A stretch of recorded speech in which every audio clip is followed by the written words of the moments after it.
In feudal Japan, there was a ritual called seppuku, honorable death through controlled self-destruction. But before a samurai wielded the blade against himself, his Zen master would ask a devastating question. Who truly dies here? The body or the illusion you carried about who you were? Kael read about this at age 28 and was disturbed for weeks. How could someone destroy themselves for honor? Until he realized something that would change everything. Samurai did not destroy the body lightly. They destroyed false identities that imprisoned the spirit. And this symbolic death of the false self was not the end. It was liberation. The entire samurai philosophy revolved around this. Identify which internal jailer holds you captive and execute it before it executes you. Kael woke up every day in the same prison. There were no visible bars. There were no guards. But he was absolutely trapped. Trapped by narratives about who he should be. Trapped by fears he never named. Trapped by thought patterns he repeated for so long that he thought they were him. He tried therapy. He read books. He consumed motivation. Nothing permanently freed him, because he treated symptoms without seeing the real problem. He wasn't trapped in a bad life. He was trapped in a mind that made any life unbearable. And the mind cannot be changed by external force. It can only be seen with a clarity so brutal that the prison dissolves on its own. Modern culture sells freedom as doing what you want without consequences. But samurai understood freedom in a radically different way, seeing oneself without illusions. It is not freeing oneself from external limitations. It is freeing oneself from internal lies about who you are. The average person thinks, when I achieve X, I will be free. The samurai knows, as long as I need X to be free, I will never be. Because freedom that depends on an external condition is just conditional imprisonment. Kael lived 35 years believing he needed a promotion to have worth, a perfect body to have confidence, external approval to have peace. Every when I have was an invisible bar of the prison. And the worst part, he defended this prison as if it were his identity. I'm anxious. I always have been. I'm a procrastinator. It's my nature. I'm bad with people. I can't change. Every I am was a brick in the wall he built himself. Until the day he encountered something different. A concept that did not promise to improve who you are, but rather to reveal who you always were beneath the layers of conditioning. Its name was Shinto. Kael met Hiroshi on a Thursday afternoon. It wasn't a mystical encounter on a mountaintop. It was in an ordinary coffee shop, where Hiroshi worked as a graphic designer. But there was something different about him. A calm that was not passivity. A presence that was not performance. For weeks, Kael just observed. Hiroshi faced the same problems as anyone. Tight deadlines. Difficult clients. Bills to pay. But he reacted in a completely different way. Where Kael would panic, Hiroshi simply acted. Where Kael would ruminate for days, Hiroshi decided in minutes. Where Kael would become paralyzed seeking guarantees, Hiroshi moved forward with uncertainty. One day, Kael finally asked, "How do you do that? How do you act without fear?" Hiroshi smiled slightly. "Who said I don't have fear?" Pause. "The difference is that I don't wait for the fear to pass to act. Fear is like weather. It comes and goes. But you don't postpone life waiting for the perfect day." Kael frowned. "But what if I make a mistake? What if I'm not ready?" Hiroshi carefully placed his cup on the table. "You are not waiting to be ready. You are waiting to be safe. And safety is an illusion your mind uses to keep you trapped." Those words pierced something deep. Kael had spent his whole life postponing action, not out of laziness, but out of an unconscious belief that he needed guarantees before moving, and guarantees never arrived. Hiroshi continued, "The samurai had a principle called Shinto, the transparency of the mind. It's not about being brave. It's about seeing through the illusions that paralyze you. And there are three main illusions that trap every human being." He raised 3 fingers. The narrative of the past that defines you, the projection of the future that enslaves you, the internal observer that constantly judges you. Cut these 3 things, and what remains is not emptiness. It is pure presence, unfiltered action, real freedom. Kael left that cafe disturbed. In the following days, he began to observe his own mind, and what he saw was terrifying. The first chain, narrative of the past. I am this way. I always have been. How many times did he say that? I'm anxious. I'm a procrastinator. I'm bad with people. And every I am was a permanent definition, as if identity were immutable DNA. The problem wasn't the anxiety. It was identifying with it. Because if you are anxious, how can you stop being? Anxiety ceased to be a temporary state and became who he was. And unconsciously, he protected it. Because abandoning it would be abandoning himself. And the ego never allows that. It prefers to maintain the known prison than to risk the emptiness of non-identity. Samurai understood something radical. Mujie, absence of fixed ego. It doesn't mean no ego. It means no permanent ego. There is no fixed self that travels through time. There are only temporary states that the mind labels me. The child you were no longer exists. The teenager died. Yesterday's adult is already in the past, and tomorrow's adult does not yet exist. So who is you? The samurai answers, nobody. There is only consciousness witnessing constantly changing states. And when you see this, that identity is useful fiction but not truth, the first chain breaks. But there were 2 more chains. And the second was even more insidious. The second chain, projection of the future. When I get the promotion, I will be happy. When I lose weight, I will have confidence. When I solve all my problems, I will have peace. And the present, just a phase of preparation for a future that never arrived. Because when he achieved X, the mind had already created a new Y. Now that I have the promotion, I need a bigger house. Then I'll be happy. And so, the whole life postponed for an imaginary moment that always recedes. Samurai had a name for this. Maboroshi, the illusion of the future that steals the present. And they identified it as the cruelest prison. Because the prisoner doesn't even realize they are trapped. They think they are preparing to live. But eternal preparation is the prison. Kael realized. He spent his days planning a perfect future life, but he never lived the imperfect present day. And in the end, the perfect life never came. Just many imperfect days wasted in fantasy. If you are feeling this now, this sense of being trapped in patterns you didn't consciously choose, subscribe to the channel. Because what comes next will reveal the third and most subtle of the chains. The third chain was the hardest to see, because it was the very tool he used to observe himself. The third chain, the internal observer Kael had a constant voice in his head.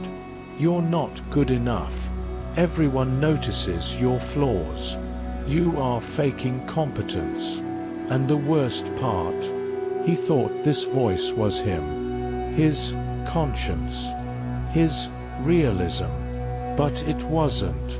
It was just an inherited thought pattern, probably the voice of a critical parent, a harsh teacher, or judging society, that he internalized so deeply that he forgot the origin. The result?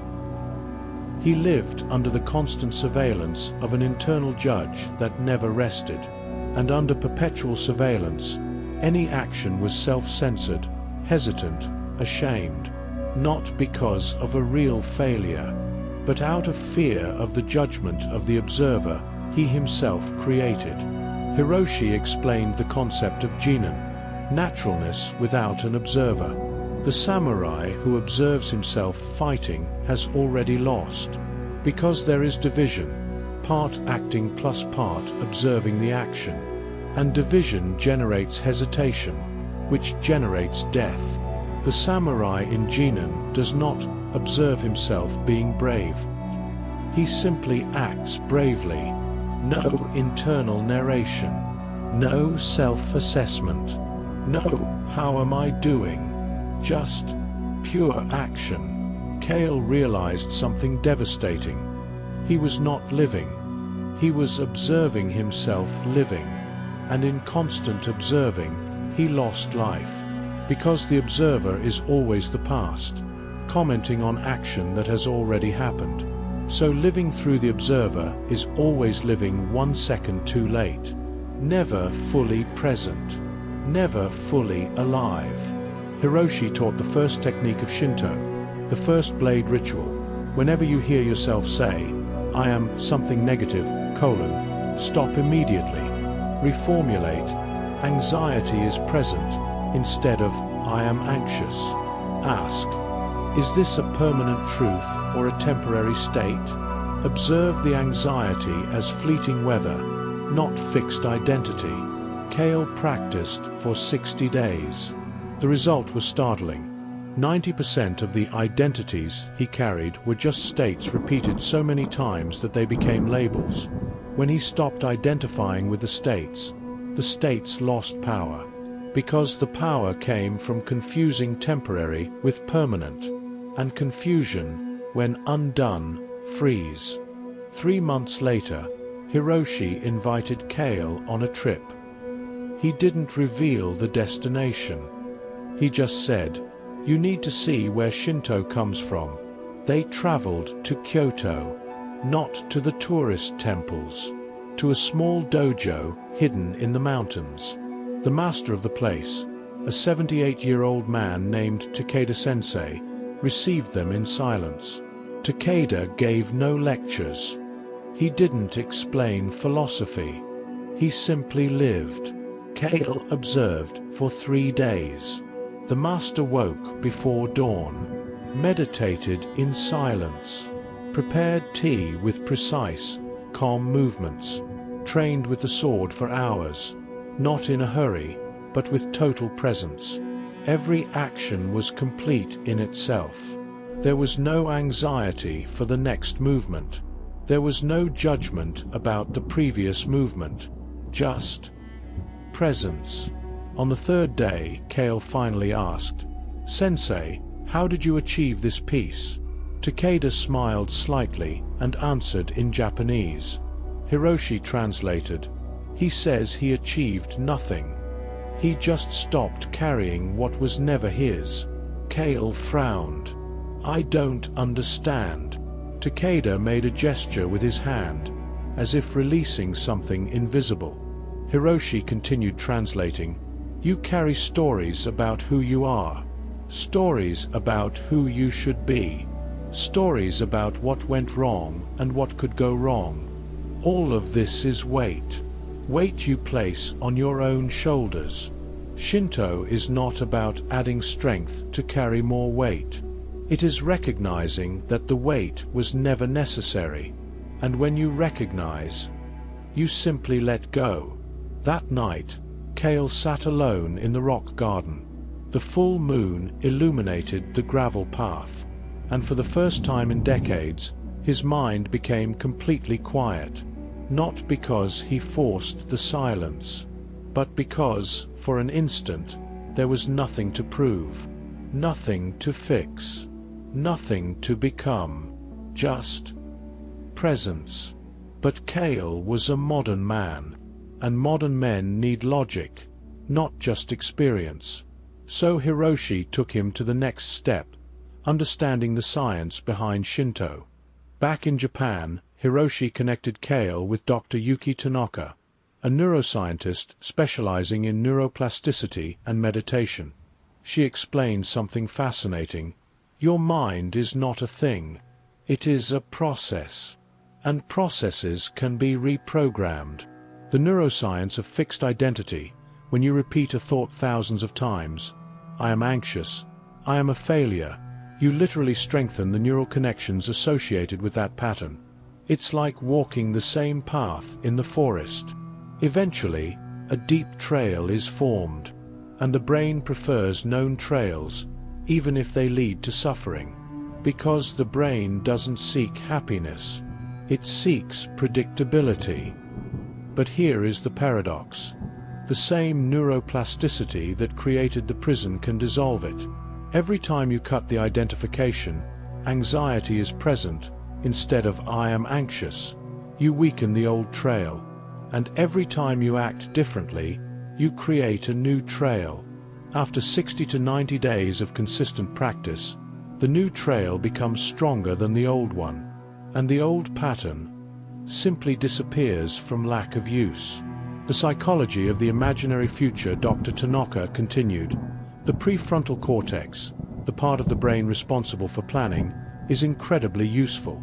But it is also the source of 90% of human suffering, because it simulates futures that never happen. And your limbic system, the emotional part, cannot distinguish between imagined future and present reality. So when you think, what if I fail? The body releases cortisol as if the failure has already happened. You suffer by anticipation, and you suffer again if the thing actually happens. And often you suffer a third time ruminating about what happened. 3 sufferings for a single event. The samurai understood this intuitively centuries ago. Ichigo ichi. 1 encounter, 1 life. Each moment is unique and unrepeatable. So constantly projecting yourself into the future is not intelligent planning. It is an escape from the only real thing, the now. The internal observer and the anterior cingulate cortex. And what about the internal critical voice? Dr. Tanaka smiled. That is the most interesting part. The anterior cingulate cortex is responsible for error monitoring. Evolutionarily, it was crucial for survival. Don't eat that fruit again. Last time you got sick. But in the modern world, this system is constantly activated. It monitors everything. It judges everything. And because it is always on, you feel that you are this voice. But you are not. You are the consciousness that observes the voice. And that distinction changes everything. If you are starting to see how your own mind built the bars of the prison, leave a like. Because now comes the practical part. How to apply Shinto in real life. Kael returned to normal life, but not as the same man. He had a tool now, the 3 blades of Shinto, and he began to apply them in every area of life. Shint at work, his boss criticized a project. Old automatic response. I'm incompetent. I always fail. First blade cuts. The current project had a flaw. That does not define who I am permanently. The difference seems subtle, but it is devastating. The first narrative traps him in a cycle of shame. The second allows for learning and change. After a month of practicing this, criticism stopped devastating him, because it no longer attacked who he was. It only pointed out what he did. And what you do can be adjusted. Who you are, if fixed, cannot. Shint in relationships, his wife complained about something trivial. Old automatic response. When she finally understands me, we will have peace. Second blade cuts. What can I do now to improve the present? He didn't wait for the perfect future. He acted in the imperfect present. The relationship improved not because the future arrived, but because the present was honored. And repeatedly honored present creates a better future, not by magic, by real action. Shinto in social situations at a party, talking to strangers. Old internal observer. Do I seem interesting? Did I say something stupid? Third blade silences. Just converses. Listens presently. Responds authentically. Without internal narration judging the performance. People began to say Kael was more present, more authentic. Not because he changed what he said. Because he stopped observing himself saying it. And presence without self-observation is magnetically authentic. After 6 months, something shifted. Kael no longer needed to consciously apply Shinto. It had become his natural way of processing reality. The 3 blades became mental breathing. Past narrative arises, cuts automatically, future projection appears, returns to the now naturally, internal observer judges, silences and acts effortlessly. The liberation was not a dramatic event.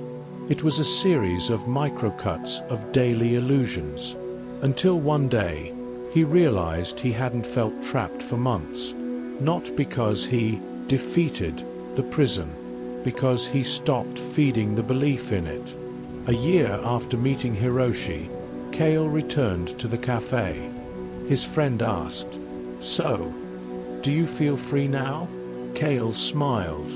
"I realized something strange. I was always free. I just didn't realize it. Like looking for glasses that are on your face. The more I searched, the more frustrating it became, until I realized they were there all along. The 3 chains, the past narrative, the future projection, the internal observer, were never real. They were just repeated mental patterns. And patterns, however convincing, have no substance. They are like clouds. They can obscure the sky. But they were never the sky. And I am not the clouds. I am the sky." Hiroshi nodded slowly. "You understood Shinto. It's not about becoming free. It's about recognizing that you were never trapped. The bars were paintings on the wall. Scary only as long as you believed in them. And when the belief falls, the bars evaporate with it." Kael looked out the cafe window. People rushed past on the street, each one carrying their own invisible prisons. And he thought, how many of them realize the key is in their own pocket? The mind is only a prison when it believes in the bars it drew itself. The samurai taught that liberation is not escaping the mind. It is seeing through it with a clarity so transparent that illusions can no longer solidify. You spent your whole life searching for the key to get out of the prison. But the brutal truth that Shinto reveals is, there is no prison. There never was.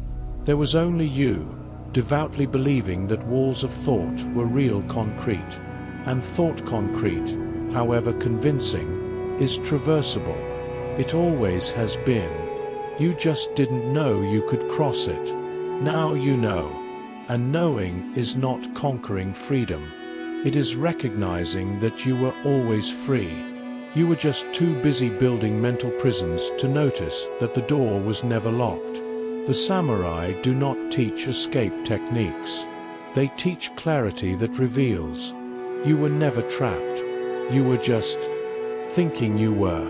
And thought, however persistent, is not reality. It is just thought. And thought has no power over you, unless you, forgetting who you are, give all power to it. Shinto is the reminder. You are not the thought. You are the space where thought appears and disappears, and the space has never been imprisoned by anything that appears in it. If this video changed something in you, share it with someone who needs to hear this. And if you want to dive even deeper into samurai philosophy applied to modern life, subscribe to the channel, because this journey is just beginning. See you in the next video, warrior.